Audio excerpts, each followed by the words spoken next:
Welcome back. Today we have an exciting tale of a man from a distant galaxy that you should be familiar with. The weight of the world.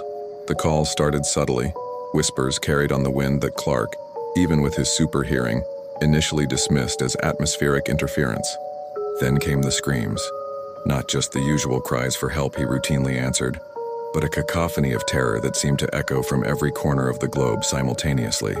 He launched into the sky, a red and blue blur, his mind racing through potential cataclysms.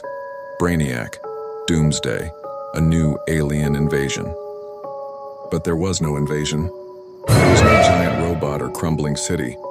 Instead, he found people, millions of them, frozen in place, their faces contorted in expressions of unspeakable dread. Their eyes, wide and unblinking, stared at nothing or perhaps at everything. He tried to help, of course. He reached out to a woman, her hand suspended mid-air as if fending off an invisible assailant. Her skin was cold, clammy. He checked for a pulse, for breath, nothing. Yet her eyes remained fixed, unseeing, reflecting the horror that had gripped her in her final petrified moments. Panic, cold and sharp, began to prick at him. He moved from person to person, city to city, continent to continent. The tableau was the same everywhere. A world stilled, its inhabitants caught in a silent, agonizing tableau. It wasn't death as he knew it. There was no violence, no destruction, just stillness. And the eyes, always the eyes. He flew higher, desperate for a vantage point, for an explanation. From orbit, the Earth was a beautiful marble, but now it felt like a tomb. He saw the faint, shimmering outlines of something, stretching across the planet's surface like an invisible web. It pulsed with a faint, nauseating hum that only he could perceive.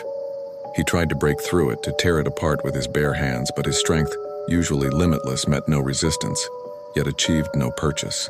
It was like trying to punch a ghost. The harder he pushed, the more the hum intensified, burrowing into his skull, whispering, "You carry the weight of the world, Kal-El."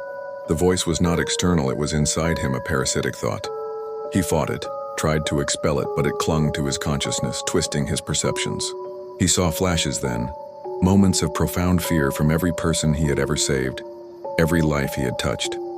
The terror of a child pulled from a burning building, the despair of a woman trapped beneath rubble, the sheer primal horror of countless victims facing the end. The whispers grew louder, more insistent. They were never truly safe, not with you. Not when you could not be everywhere at once. Not when you could not feel what they felt. He stumbled, falling through the atmosphere, landing hard in the deserted streets of Metropolis. The city was a monument to his failure. Every frozen face was an accusation.